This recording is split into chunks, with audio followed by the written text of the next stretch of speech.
Welcome to the Plague. This is Thymesia. Thymesia is the first game developed by Taiwan dev known as Overborder Studios, published by Team 17, who you might recognize from these two popular games. And surprise, this is a Souls-like.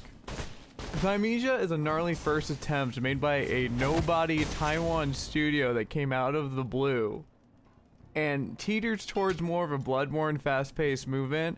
Surprisingly enough, this already has been one of the better Born clones I have ever played, and it was cheap and easily produced. Now, what makes this one of the best Born clones I've ever played? Well, first off, let's get into the enemy design. Every enemy, including bosses, have two health bars, a white health bar and a green health bar right under it. This is wound mechanic. What matters here is getting the green health bar to drop to 0. When hitting an enemy, you begin to wound them, converting the white to green. For a time when the green bar is shown, main man Corvis over here can use a plague heavy attack to rip off a chunk of that green health bar for some massive damage. But this is unable to happen to the white health bar, thus you need to wound them with basic attacks to get the sweet good damage in on them. And this right here is my favorite thing. This is unique. This is something I think Bloodborne actually would have benefited from. Bloodborne has amazing transforming weapons, but then my entire playthrough of it, once I found Ludwig's big dick sword, why would I ever switch it to the smaller version? There's no point to it. I would just keep it as the big version the entire time. Now, if the smaller version wounded things and the big version chunked for more damage, I'd be constantly weapon switching all the time. This is genius. Speaking of Bloodborne, you know this game has to have a deflect/parry mechanic. And this is where it takes its Sekiro influence. It copies Sekiro almost to a T here, that the enemies here have their own revenge counter, meaning when you wail on them long enough, you will get an audio cue that will let you know they're fixing to attack back. Sekiro does this the same thing, and it is an amazing mechanic to copy. We have two more enemy mechanics. Enemies can use a critical green attack that allows for an easy counter via feather throw, or having a Makiri counter perk to dodge into them and cause an upper knee to the face. Just like in Sekiro. It's a Makiri counter from Sekiro. It's the same thing, except instead of red, it's green. But there are red attacks. Red attacks bosses can use, and they can only be perfect dodged. That's it. Otherwise, you cannot parry them, you cannot Makiri them, you cannot jump them. Now, our next big mechanic is plague weapons and how we steal them. Corvis here has the ability to steal the weapon ability of almost every enemy in the entire game, and then use it as a fully charged heavy. These are plague weapons. They let you shoot boys, heal, do some damage, and even gain a flash step. Enemies can also drop shards for you, which will allow you to unlock and gain their weapon as a permanent cooldown on your kit. And you can level up this cooldown to make it even better than when you just steal it. For instance, it will give my great sword here more of a combo, and it can even give it a counter to anything. Now, being able to use what's in your kit on top of your base combo, on top of stealing stuff mid-combat, you get to style on some enemies, man. This becomes some Devil May Cry looking shit, and it is the best once you get into the flow. For the final mechanics of the game, we have leveling and talents. We have 3 fields of stats. We have strength, vitality, and lastly plague. Strength makes you hit things harder. Vitality gives you more health, and plague just gives you more energy/mana for your weapon cooldowns. And it also can make your claws do a little more damage to that green health. Lastly, our talents. Up to level 30, every level gives you a talent point. These change the way the game is played, such as turning the deflect into an actual guard, and you can just hold that down instead of getting good at the game. Or you can change your perfect dodges into buffs, giving you extra damage per perfect dodge, or giving you extra defense per perfect dodge. One final thing before we hit the meat of the video being the bosses. We have the maps, we have the terrain, we have the areas of exploration. For this game, we only have 4. We have the Sea of Trees, which is a gypsy camp in orange trees. Who would have guessed?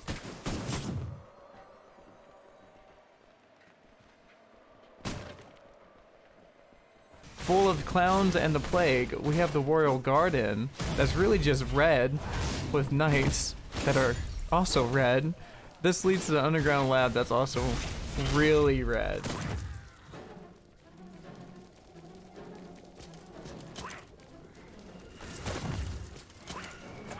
Our final actual area is called Hermes Fortress, and this is a castle. But guess what? Guess what? Instead of red, and instead of orange, it's green.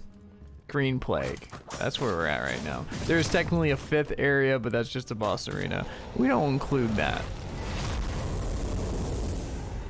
This game gives us 7 whole bosses, 2 of which are puzzle bosses, and by that I mean one of them is literally the dragon from Dark Souls 3, where you run up through the area and then one shot in the head. That boss is known as the God of Fools. Looks big, looks cool, but he's your first optional boss in the game in the Sea of Trees.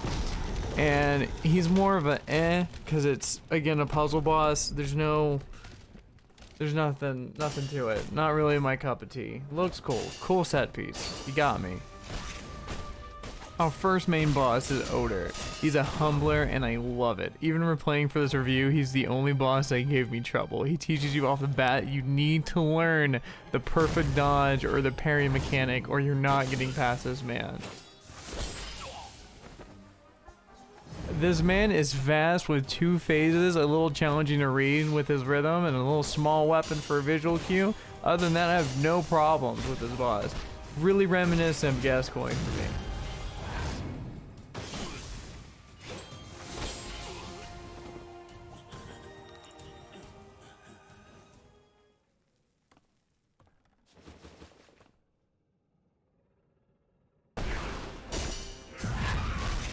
Odor actually has an optional variant in this game. That variant is actually extremely easy comparatively to actual Odor, at least for me. This Odor has Ouroboros tentacles, he hits harder, and with the trade-off being way easier to predict. His weapon size gives you great visual indication of when you need to parry. Great time. He's insanely punishing. I don't have anything else to say about this man.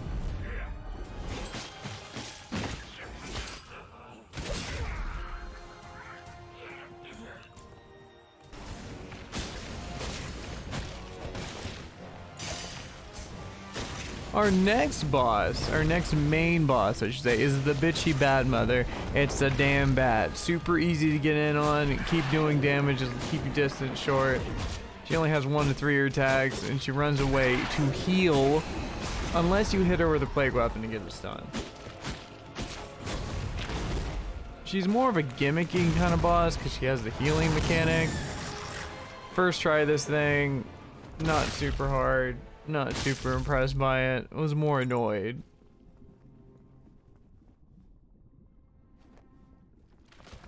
After the Batmother, we have the great Sound of Abyss. The name sounds so cool, pun intended. Ha ha! But it's just another puzzle boss like the God of Fools. You find it in the nook in the arena, and that's it. You sit in the little nook, and you hit it when it comes by, and oh my god, it's dead. There's nothing to it. I don't understand. Like, I actually don't understand why it exists. I can't get over it, actually. Shit, it's actually so stupid. It's actually dumb.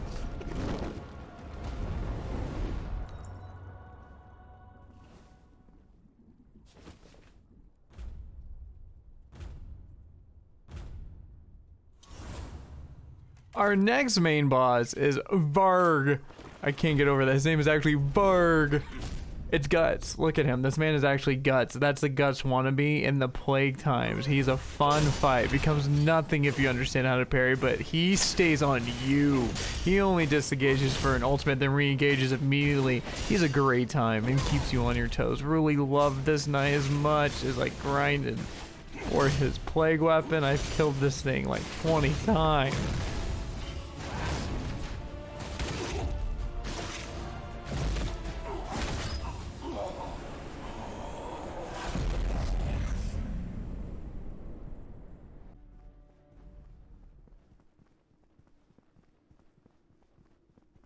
After Varg, we have an optional boss that is Urd.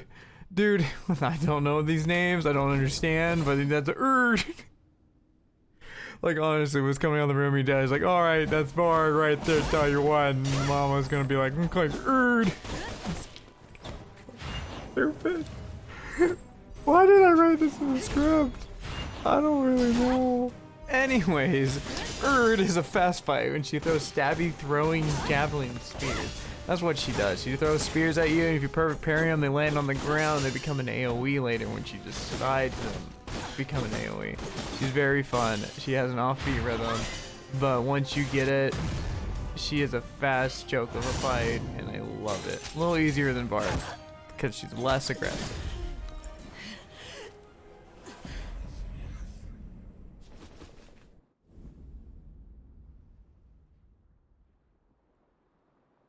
And now for our final boss. He is in the ocean of memories. And guess what? It is yourself. It is Corvis. It's Corvis v Corvis. This is actually one of the best fights ever. He's you, but he's stronger because he has access to his entire kit and every plague weapon. Well, you only have a fraction of that.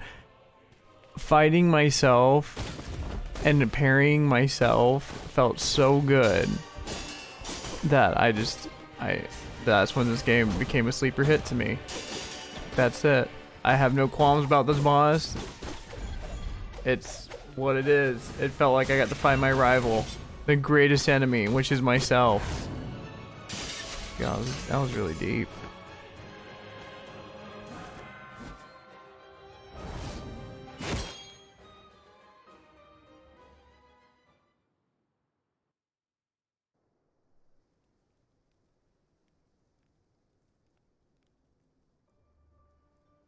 Final thoughts. Thymesia is a game that came from a nothing studio that's clearly evident of influence from Souls and Bloodborne mainly. Final thoughts. Thymesia is a great game. Thymesia is made by an indie dev studio, published by Team 17, and it blows me out of the water how well it's made. It may not look the best, but it plays fantastically, phenomenally, immaculately.